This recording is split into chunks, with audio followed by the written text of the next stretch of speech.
So I'm going to be talking about Agile and some of the principles and values behind it and why it works or why at least we think it works.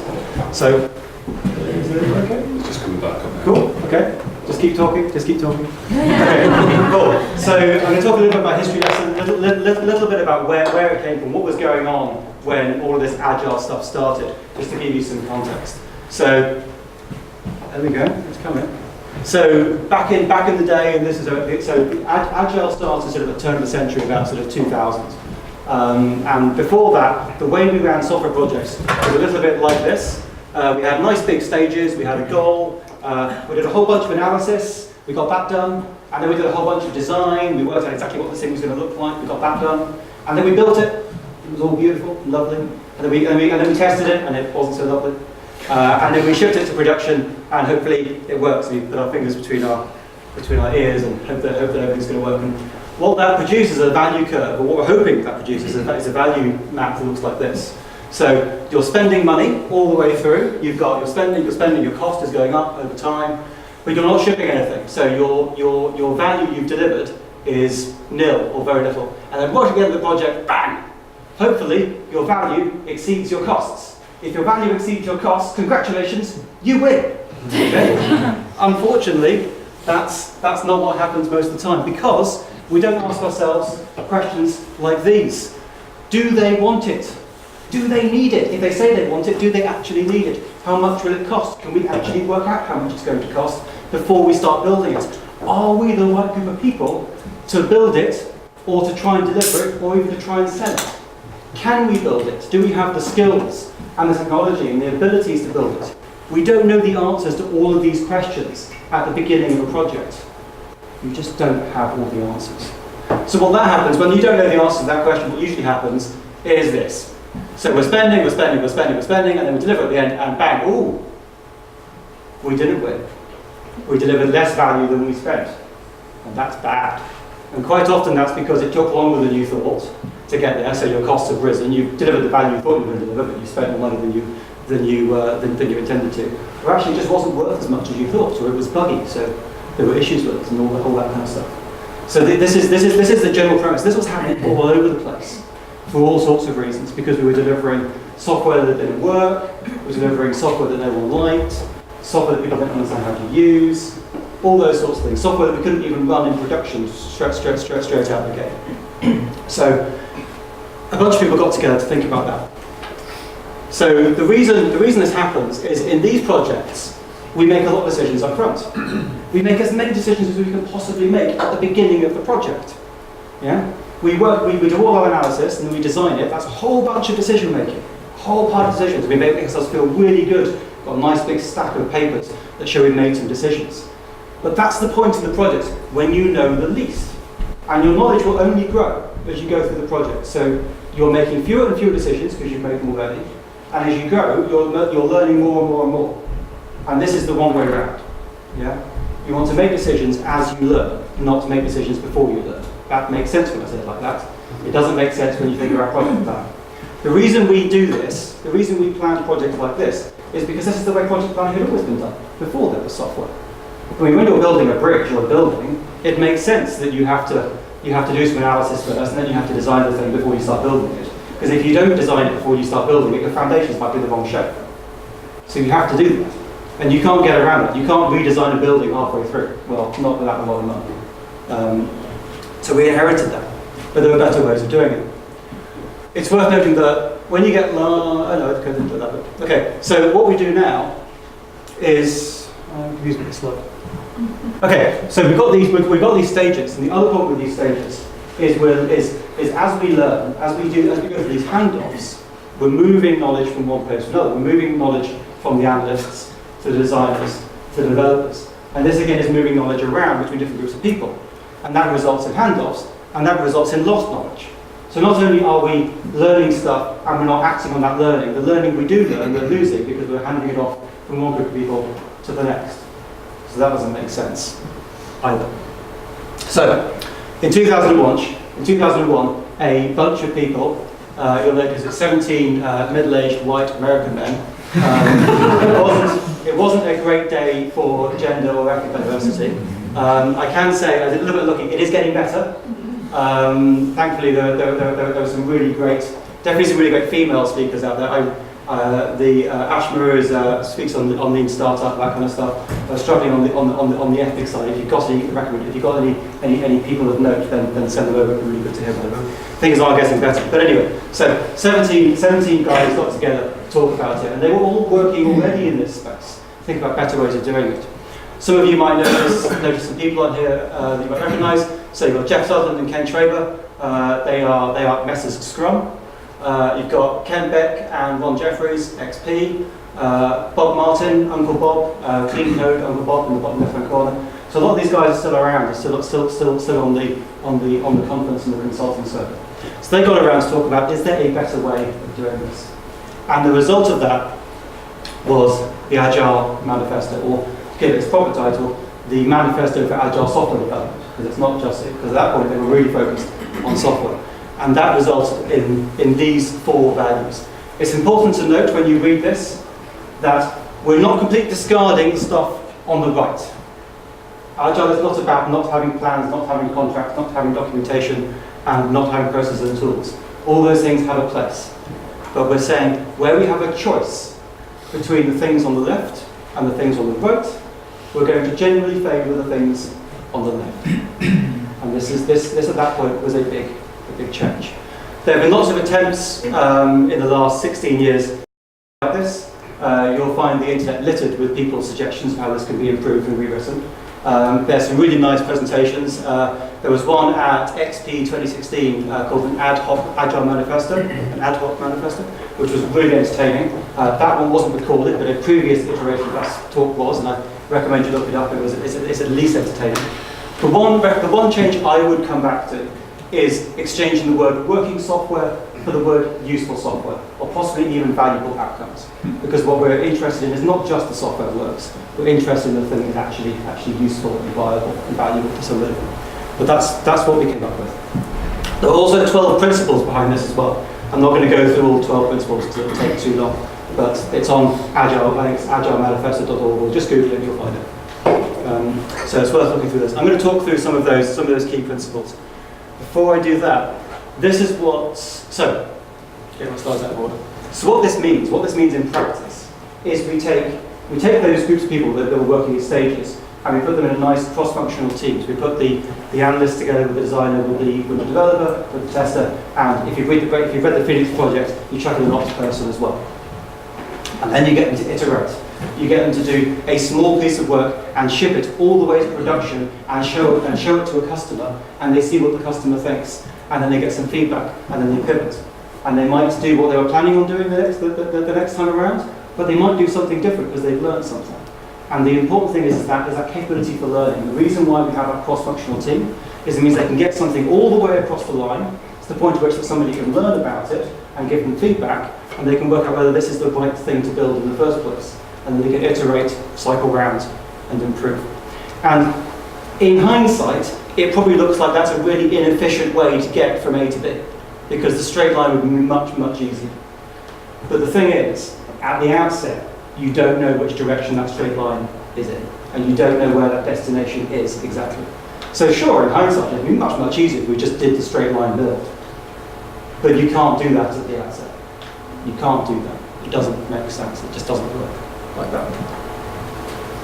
So what our value curve looks like when we use an agile approach is this. So we're spending money, we're spending, but because we're delivering value, we get this step underneath, which massively reduces the amount of risk in the project, and at some point before the end, we hopefully even cross the cost line to the point at which we're now actually at a net gain. We haven't finished the project, but actually we've delivered more value than we've spent on the project so far. So we're safe. We've gotten rid of the risk. This is something we've been playing about with the Skyscanner. This is we call this the Agile Onion, and this is the reason. Not understanding this is the reason why a lot of Agile transitions fail. There's lots of different places where we make decisions and things that help us make decisions. And Agile is all moved to Agile is really about a change in the way we make decisions. Where we're going to favour doing small batches. We're going to favour getting something out there early and often. And there are lots of things that can help us do that. The most obvious thing, the most visual thing we can see that helps us do that is things like tools, things like Jira and Trello, and they help keep us right. Beneath that, there's things like there's practices like Scrum and XP and Kanban. We're going to talk through some of those this evening. Those are useful, but they're scaffolding and safety wheels. They're going to generally keep us in the right direction. But if we haven't really ingrained the principles and the values that are beneath those, then we're still capable of making the wrong decisions. We're still capable of when the proverbial hits the fan, of making the wrong call and preferring apparent safety over agility. That's really important to get the things down, lower down. The principles are like sets of rules, fairly specific, should be applied most of the time. Values are, again, very generic statements that we should try and keep to as much as possible. And right in the middle of it all is this thing called mindset, which is the thing that helps you hit the brake when the red traffic light comes up when you're driving your car. You don't think about that, your brain just does it.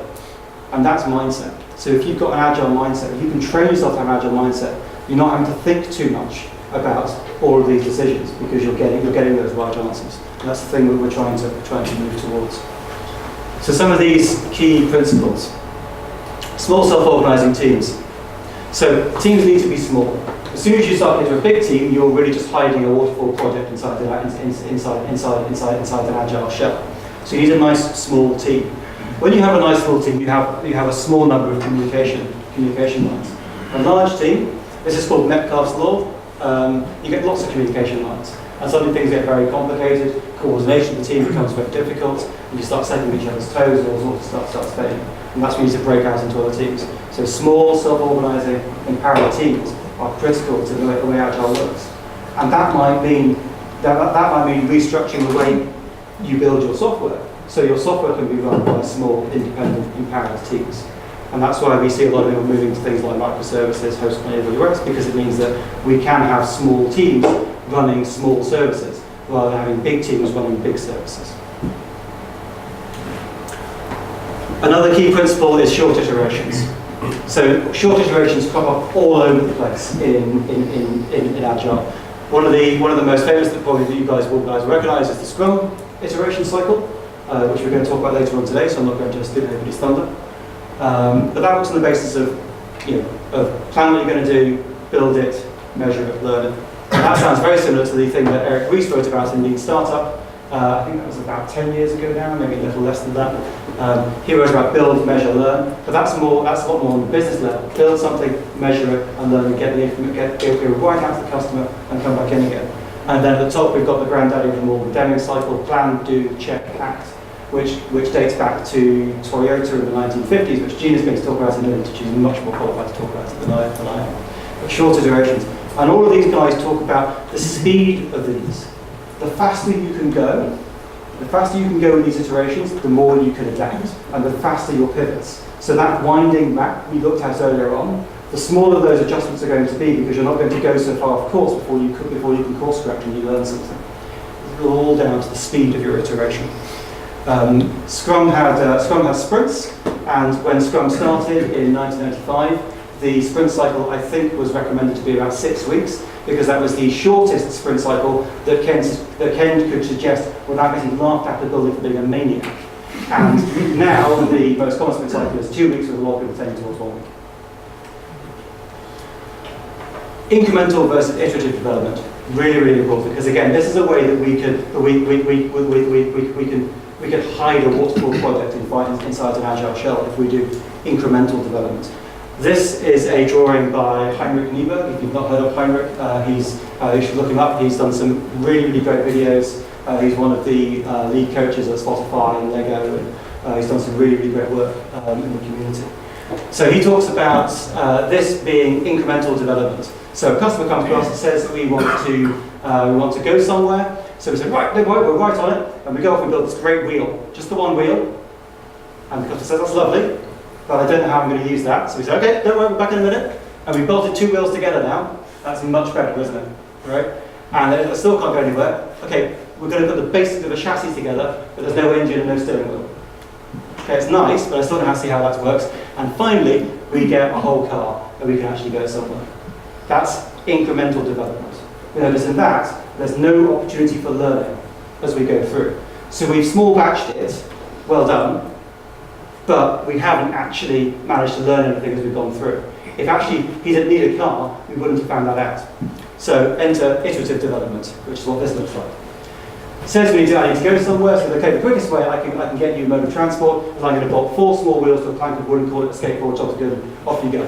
Okay? And he says, that's great, but I fell off quite a bit because I'm not very well balanced. So then we add a handle and call it a scooter. He says, okay, that's fine, but actually the shops were a little bit further away than that and I got really tired. So then we're going to, then we go back and we okay, we'll go try for a bike. Well, that's quite a development from a skateboard. We can go quite a bit further. He says, okay, that's nice. I like the wind in my hair, but actually I got really tired. I'm really unfit. So we put an engine on it. It's a motorbike. Okay. So I still really like the wind in my hair, but I actually need to bring a lot of stuff home from the shops, and this motorbike isn't good enough. So then finally we give him a convertible because he can still have the wind in his hair. Okay. But we've learned stuff all the way through. Okay. All the way through, we've given him something that's valuable. Can I ask a question there? Yeah. I've said this before, and I get that, but the thing that really comes to my mind is the fact that the amount of effort to produce each of those is increasing significantly. And if you're looking at a fixed length sprint, then you've effectively got the same amount of time, the same resources to do each one. Yeah, so how do you combat that? So this isn't mapped onto a sprint cycle. This is just trying to give you an idea of how it might work. So you might have longer sprints to do your motorcycle than you did to do your skateboard. So you might change the length of your sprints during the process? No, you might have more sprints. More sprints to get there. So ideally you'll have something, ideally you'll have a useful shippable increment at the end of every sprint, but you might not get it all the way out to your users and back in again at the end of every sprint, depending on your product, your domain, your context, all that kind of stuff. So yeah, that doesn't represent the sprint cycle. Okay. So. But if you do that, then surely, even if you're still doing iterative, then between, say, step 2 and step 3, you're doing that whole top line. Potentially, but you need to keep it as small as possible. The thing is being aware you're doing it. So keeping the cycles, the actual learn cycles, as short as possible.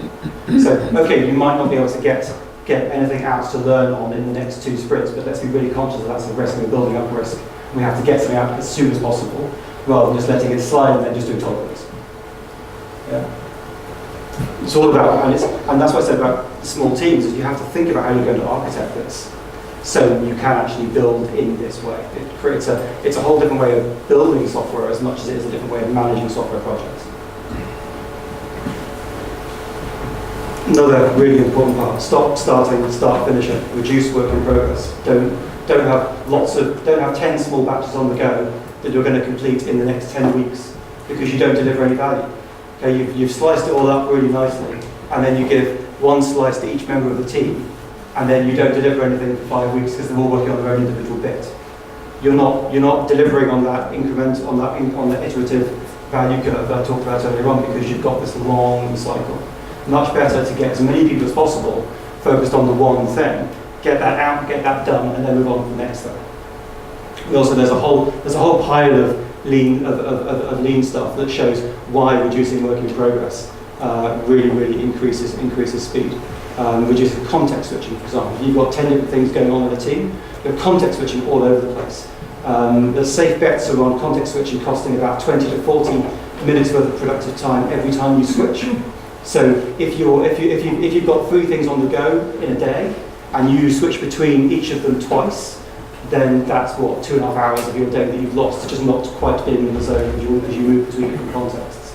So imagine that working for you, imagine how that works for your team, imagine how that works for your entire company.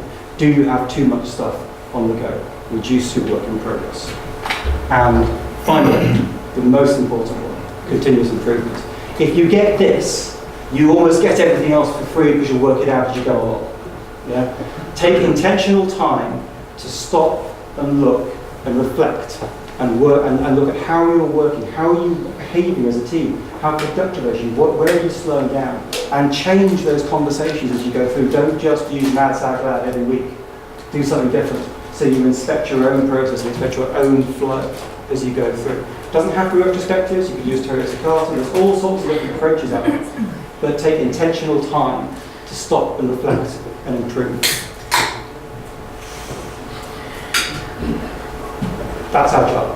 I'm going to say a few things about Lean because apparently this is called Lean Agile. I'm not going to say much about Lean because I've got Jean sitting here and she's much more able to talk about Lean than I am. We've only given her 20 minutes to talk about plan, do, check, act. Lean is very similar to Agile. It comes, however, from a different stable. Agile came about in the software industry in the sort of the mid to late 90s, coalesced as a manifesto in the 2000s. Lean is from Toyota in the 1950s and possibly dates back further than that. So it's much older, it's got a lot more history, and there's a lot more stuff behind it. If you Google it, you'll see this image, and this is the pillars of the Toyota production system as it originally stood. I'm not going to talk through it because that's a whole lot of talking in itself. It wasn't called Lean until this book was published, I think in the late 80s, 90s, around then. Until then, it was just called the Toyota production system.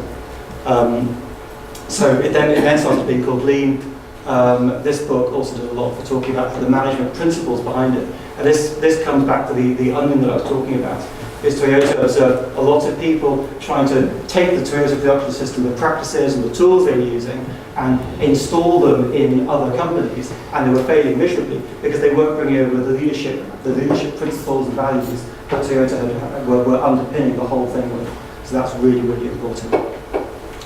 The word Lean has then been co-opted since then. So Mary Poppendike wrote Implementing Lean Software Development in 2006. We then had Lean Product Development in 2009. We had Lean Startup in 2011. Pretty much, if you want to get a book sold, it's quite a good idea to stick Lean on the front of the title. It tends to work quite well. You might want to investigate these ones if you're in those particular spaces. But all of these guys have based their content on the heritage of the work by Deming and Toshiki Ono at Toyota. So that's where Lean comes from, in my humble opinion. Here are some references, some links. Here's a nice little book about Lean if you want to know more about that. This is a really great book about Scrum because it doesn't go through the process, it goes through why it works. It really focuses on the principles and the values, and it kind of assumes you've already read the Scrum Guide. It's only 17 pages, go and read that as well. These two books are really important because that's about motivation, about why. Why is really important in Agile. Yeah? Why are we doing something? It's really important teams to understand that. And there's some other books there as well. Cool. So I hope that gives you a little bit of an understanding as to what Agile is, where it came from, and some of the core principles. There's lots and lots of stuff out there. The Agile community is nothing if not prolific in the way it writes blogs and podcasts and conference presentations and all that kind of stuff. So there's loads of stuff out there. So just go out there and explore it. That gives you a little bit of an idea if you know before.